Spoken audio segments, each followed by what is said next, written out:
Assalamualaikum warahmatullahi wabarakatuh. Kembali lagi di pembelajaran matematika kelas 7. Untuk materi kali ini adalah aritmatika sosial. Oke. Untuk kompetensi dasar aritmatika sosial ini adalah mengenal dan menganalisis berbagai situasi terkait aritmatika sosial, yaitu penjualan, pembelian, potongan, keuntungan, kerugian, bunga tunggal, presentasi, bruto, neto, dan tara. Kemudian yang kedua yaitu menyelesaikan masalah berkaitan dengan aritmatika sosial, seperti penjualan, pembelian, potongan, keuntungan, kerugian, bunga tunggal, presentasi, bruto, neto, dan tara, seperti itu. Oke, untuk tujuan pembelajaran kali ini, setelah mengikuti pembelajaran kali ini, peserta didik diharapkan mampu mengenal dan menganalisis penjualan dan pembelian dengan teliti dalam kehidupan sehari-hari. Yang kedua yaitu mengenal dan menganalisis keuntungan dan kerugian dengan jujur dalam kehidupan sehari-hari. Yang ketiga, mengenal dan menganalisis potongan presentase dengan teliti dalam kehidupan sehari-hari. Yang keempat yaitu yang terakhir, menyelesaikan masalah dalam kehidupan sehari-hari berkaitan dengan penjualan, pembelian, keuntungan, kerugian, presentase dengan adil dan bijaksana, seperti itu. Oke. Jadi, apa sih aritmatika sosial itu? Nah, kalian pasti tahu kegunaan uang ini untuk apa, ya kan? Jadi, uang ini berfungsi untuk dalam kehidupan sehari-hari, seperti kita membeli makanan atau seorang pedagang juga menjual. Jadi transaksi antara penjual dan pembeli kan seperti itu adalah uang. Kemudian uang pun juga bisa ditabung di bank atau ditabung di rumah. Nah, semua perputaran itu menggunakan uang. Jadi suatu barang itu dinilai dari uang ini tadi. Walaupun tidak, uang memang bukan segalanya, tapi dalam kehidupan sehari-hari kita sangat membutuhkan uang ini untuk melakukan kehidupan sehari-hari kita, seperti itu. Jadi aritmatika sosial adalah penggunaan uang dalam kehidupan sosial atau dalam kehidupan sehari-hari dalam tinjauan materi matematika, di mana uang ini menjadi penentu nilai dari suatu barang tersebut. Itulah aritmatika sosial. Jadi transaksi kita dalam kehidupan sehari-hari yang menggunakan uang ini, itulah aritmatika sosial. Oke, untuk peta konsep dari aritmatika sosial itu sendiri, jadi aritmatika sosial itu kan nilai suatu barang. Dalam nilai suatu barang ini ada dua, yaitu pembelian, ada juga penjualan. Nah, seperti ini. Lah, dari transaksi penjualan dan pembelian ini itu ada namanya keuntungan dan kerugian. Selain keuntungan dan kerugian ada juga yaitu potongan, terus pajak, terus bruto, neto, dan tara. Jadi semua ini itu sudah sangat sering sekali kita lakukan dalam kehidupan sehari-hari kita. Transaksi jual beli, kemudian pedagang mendapatkan keuntungan atau kerugian, itu sudah banyak dilakukan dalam kehidupan sehari-hari kita. Itu sudah kita lakukan seperti itu. Oke, sudah siap kita mengikuti pembelajaran kali ini? Yuk. Jadi untuk yang pertama yang akan kita pelajari adalah yaitu penjualan dan pembelian. Jadi di suatu pasar itu selalu ada penjual dan ada juga pembeli. Kemudian dari penjualan dan pembelian itu pasti ada keuntungan dan kerugian. Jadi seorang pedagang itu tidak hanya mendapatkan keuntungan, bisa juga sesekali dia akan mendapatkan kerugian. Kemudian yang ketiga kita menghitung presentasi keuntungan dan kerugian tersebut. Oke. Yuk. Perhatikan ilustrasi berikut. Nah, di sini ada Kak Fruit sedang membeli buah. Kak Fruit membeli buah alpukat 2 kg dengan harga 40.000. Nah, kemudian Kak Fruit menjual buah 2 kilogram apukat tersebut dengan harga 50.000. Jadi awalnya Kak Fruit ini membeli 2 kilogram buah apukat itu 40.000. Kemudian 2 kilo apukat itu tadi dijual lagi kepada orang lain dengan harga 50.000, seperti itu. Nah, inilah yang dinamakan pembelian atau harga beli. Jadi 40.000 tadi itulah yang dinamakan pembelian atau harga beli. Lah 50.000 ini adalah penjualan atau harga jual. Jadi ketika kalian membeli itu adalah harga beli atau pembelian. Ketika setelah kita beli kita mau menjual, penjualan itulah yang dinamakan penjualan dan harga jual, seperti itu. Oke. Next. Kemudian dari ilustrasi yang tadi kita lanjut di sini. Nah, kita bandingkan antara harga beli dan harga jual. Harga belinya tadi 40.000, kemudian dijual lagi seharga 50.000. Berarti kan harga beli ini lebih kecil daripada harga jual. Kalau harga belinya lebih kecil, berarti dia akan mendapatkan keuntungan. Seperti itu. Tapi kalau harga belinya lebih besar dari penjualan, maka dia akan mengalami kerugian, ya. Yuk kita bahas ya. Ini kan harga belinya 40.000, harga jualnya 50.000. Berarti kan harga belinya lebih kecil daripada harga jual, seperti itu. Berarti Kak Fruit mengalami keuntungan. Kenapa keuntungan? Nah, keuntungan yang diperoleh oleh Kak Fruit adalah harga jual dikurangi harga beli. Jadi harga jualnya 50.000 dikurangi 40.000.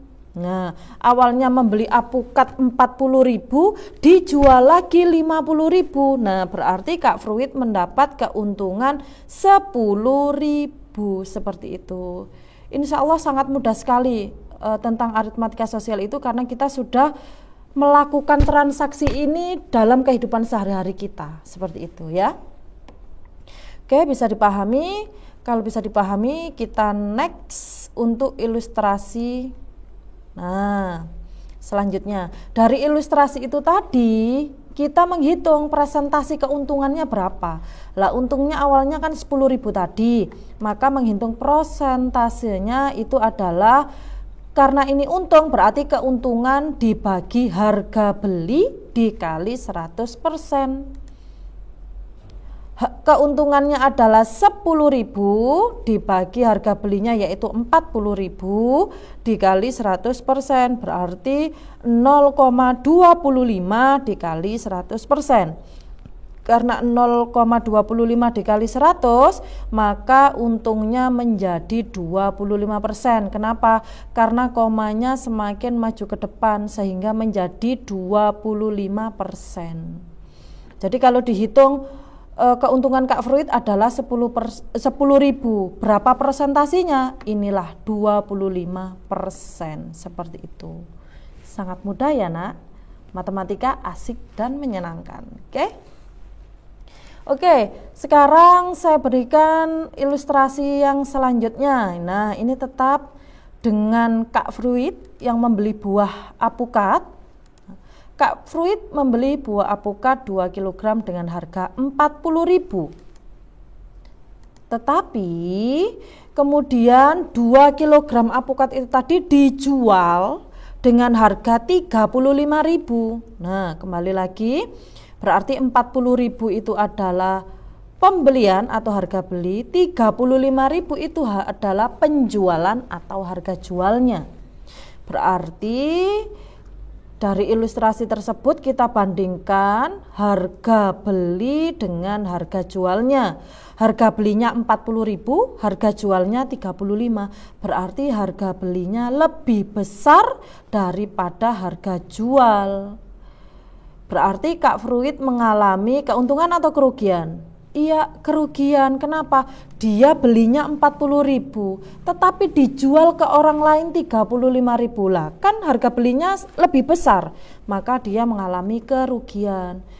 Berarti kerugian yang diperoleh oleh Kak Fruit adalah harga jual dikurangi harga beli. Ingat ya, ketika kita mencari berapa keuntungan dan kerugiannya, harga jual dikurangi harga beli, itu adalah rumusnya. Nah, harga jualnya berapa? 35.000, harga belinya 40.000. Berarti kan kurang 5.000 atau minus 5.000. Berarti ini mengalami kerugian sebesar 5.000 begitu. Jadi kalau keuntungan kan kita hasilnya adalah positif. Kalau kerugian itu hasilnya negatif. Ini saya tulis kurang 5.000. Nah, karena 35.000 dikurangi 40.000 kan minus 5.000. Berarti kurang 5.000, berarti dia mengalami kerugian sebesar 5.000. Seperti itu. Untuk prosentasenya berarti menghitungnya bagaimana? Oke, karena rugi 5.000, berarti presentasinya tetap. Ini adalah kerugian dibagi harga beli. Kalau kita mencari presentasi keuntungan, berarti keuntungan dibagi harga beli.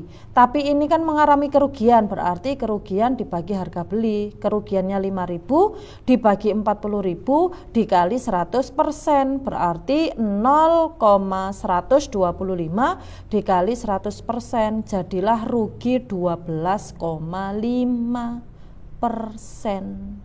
Nah, seperti ini sangat mudah sekali. Kenapa? Karena kita sudah terlalu sering melakukan transaksi seperti ini. Bisa dipahami ya, Nak? Oke. Berarti dari semua ilustrasi tersebut kita dapat menyimpulkan, yaitu yang pertama, harga jual dikurangi harga beli.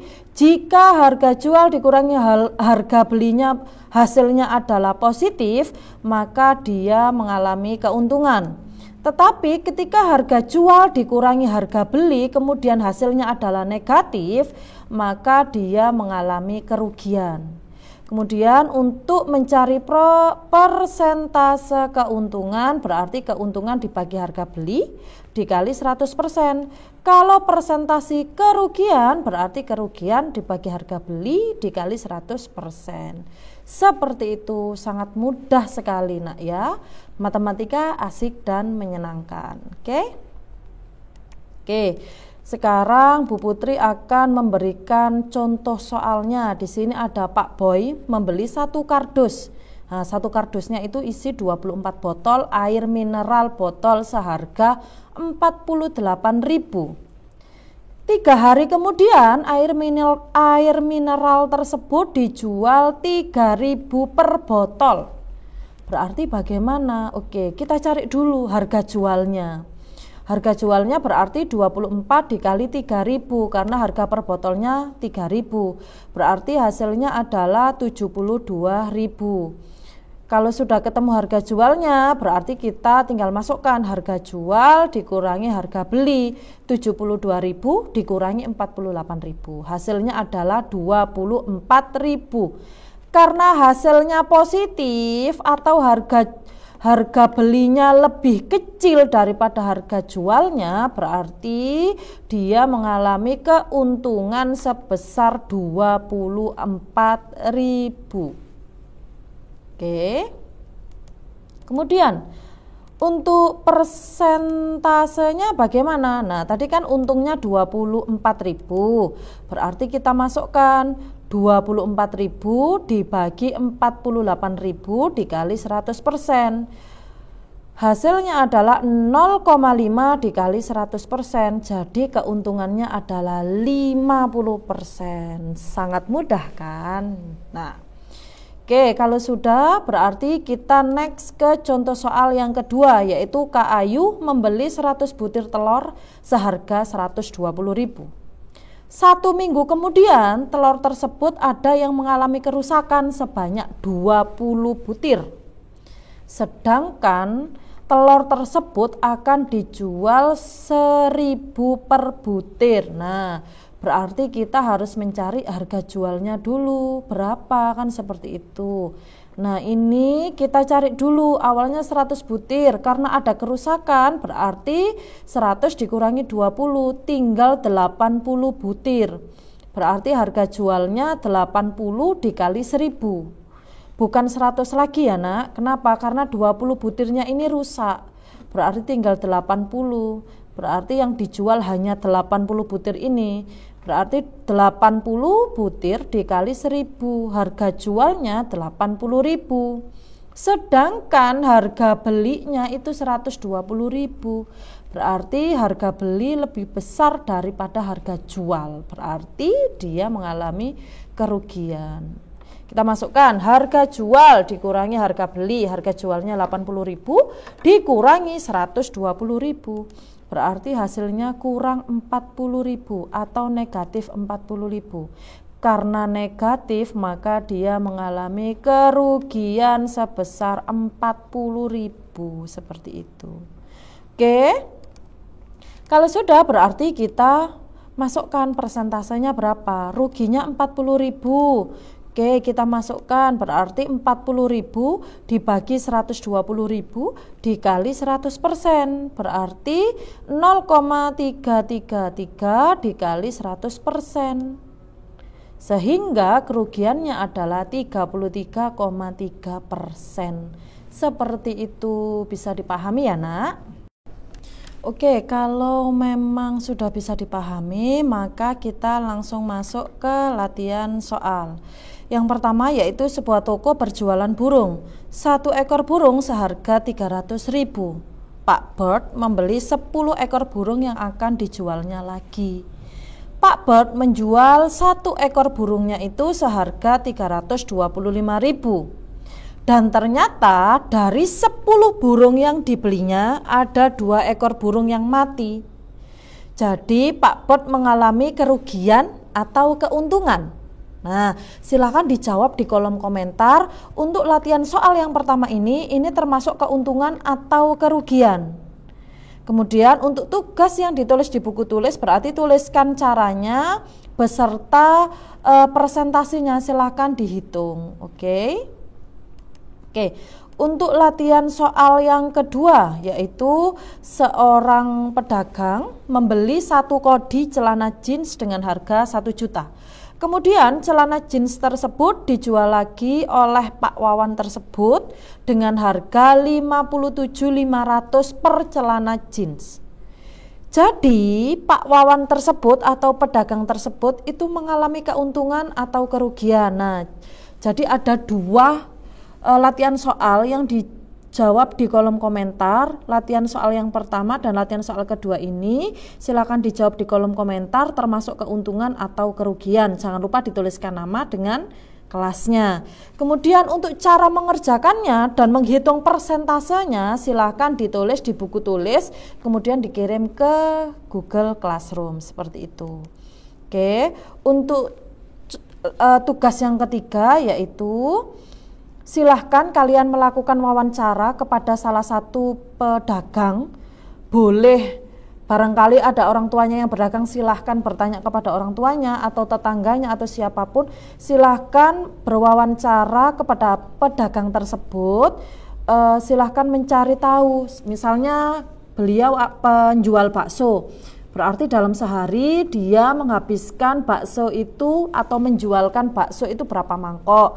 Kemudian harga pembelian bahan-bahannya berapa, kemudian kamu hitung dengan harga jualnya berapa.